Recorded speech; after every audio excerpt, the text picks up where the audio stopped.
I'm Tori, and I'm the Adverse Childhood Experiences Child Advocate at Bridges. Adverse childhood experiences are specific traumatic experiences that occurred in someone's childhood that later then affects their mental and physical health later in their life. A specific client comes to mind when I think about ACEs and resilience this year. She's a single mom of 3 children, and she got connected to Bridges through a hospital call. In the time she worked with us, she disclosed her own childhood abuse from her parents and the death of her parent from substance use disorder. She was also in a relationship that was physically and mentally abusive, and she worked with Bridges constantly for a couple of years. Her journey this year was not easy. She had a lot of obstacles, but she continued to persevere, and we were there every step of the way to support her. So she was able to break that cycle of intergenerational trauma, and I just feel so honored to be able to help her and being able to see how much she has grown over these past few years and just give a better life for herself and her children as well. Hi, I'm Amy Jo Muscat, and I'm the Education Coordinator at Bridges.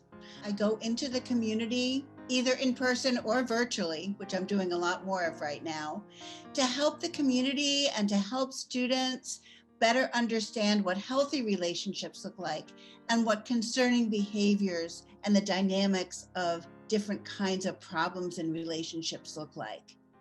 The idea is that if we can prevent domestic violence, we can then help our community be safer.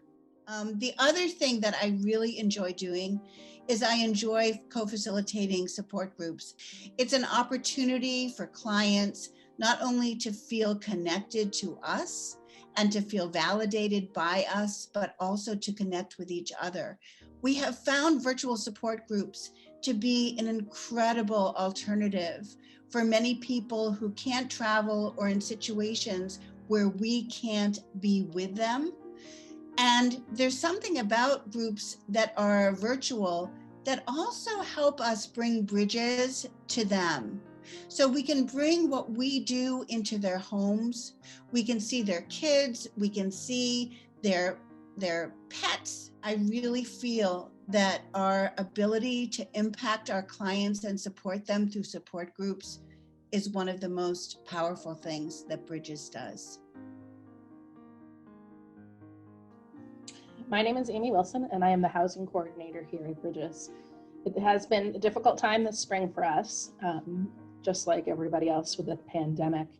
I have been in a fortunate position that I work primarily at our confidential shelter.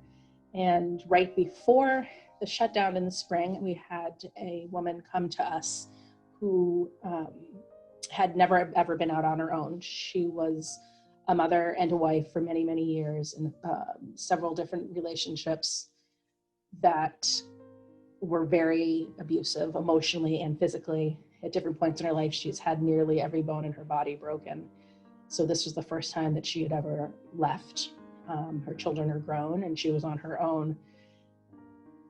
It was been a very humbling experience working with her from the very beginning, from taking her to the grocery store for the first time, where she had the first opportunity in her life to choose what she wanted, and she didn't even know what that was. She had always shopped for her abuser or for her children's needs, and that was it. And we were able to work with her to receive a voucher for her own apartment. So this was the first time that she would ever be independent and out on her own. She was so truly excited. So we started working with her to get her prepared to move on. And one of those things that we did was we were donated a new dresser that she was utterly overjoyed by.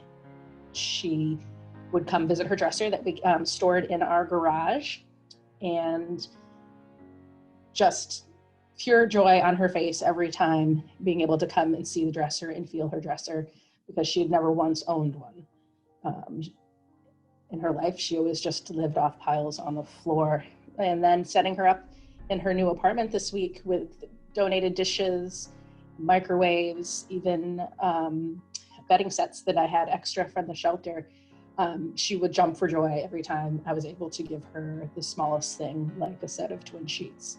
So it has been really uplifting and humbling during these times that are so difficult for everybody. And I think we've all are learning things every day about ourselves. But for me, and I think for all of us here at Bridges, to see somebody like that and to have helped her through, you know, not only the difficult times that we're all having, but help her through the biggest transition of her entire life, and to see the joy on her face at really those little things, you know, it totally demonstrates the importance of the work that we do here every day.